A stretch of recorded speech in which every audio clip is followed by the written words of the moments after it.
I was an adulterer. I was a travel around the world for 5 to 6 years, struggling as a guy who loved Jesus, but had a void of Holy Spirit that allowed me to experience loneliness, where I would go on a stage and have 70,000 people screaming and wanting to be with you and all of that, knowing you married, they want a part of you, and then come out of that and take that into a hotel room or onto a tour bus by yourself, where you come from that adoration. People were not designed to carry fame. That's good. Somebody's got to say it. That's People good. were not designed to carry fame. And you will watch it self-destruct over and over again. Always. Because when you carry fame, it's something that we weren't designed as humans to be idolized. We weren't designed to carry that. I get a picture of God, and they talk about, I think it's in Revelation. I'm not sure. You're theologian, so you probably know what I'm talking about. But there's this picture of the elders taking their crowns off and laying them at the feet of the Father. Just, holy, holy, holy, and just taking it off. And I always get this picture of when people come to you and they put this crown on you. Oh, you the king. Oh, you this, Montell, you this and that.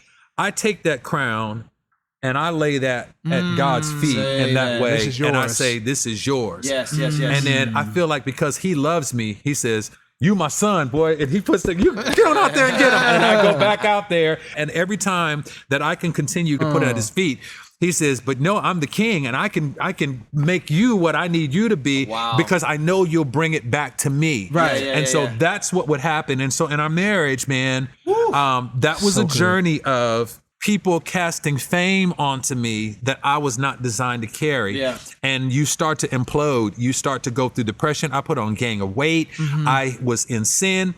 I wore that sin outwardly and inwardly because I was trying to hide my failures. I was trying to hide all those things. And the only way that I was able to get to a place of getting to healing was I got outed by friends who loved me enough that would eventually say, if you don't expose this to your wife, we can't continue to be friends.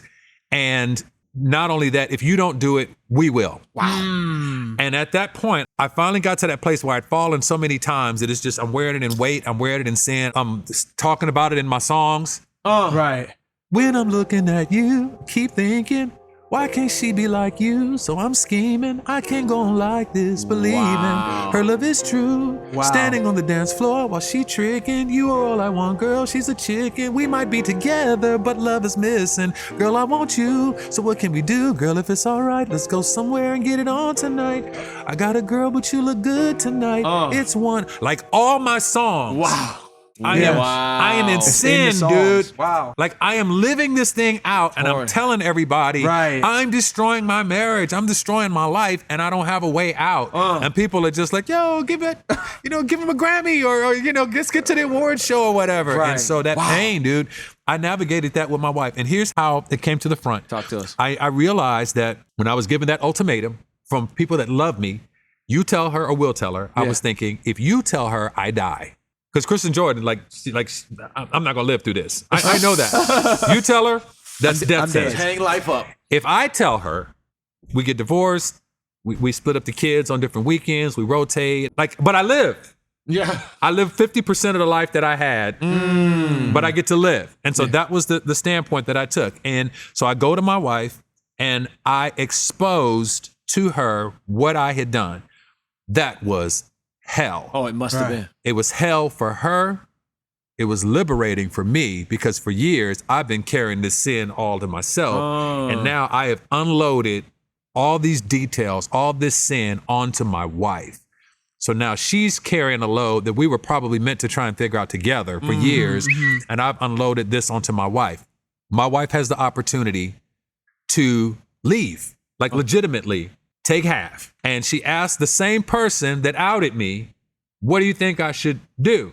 And those people that outed me said, did you pray about it? And she's like, no, I ain't pray about it because I think I know what God is going to say. Pray about. I think, And what God basically reveals to my wife, and I know this is for somebody out there that's watching this. I know this is for somebody out there.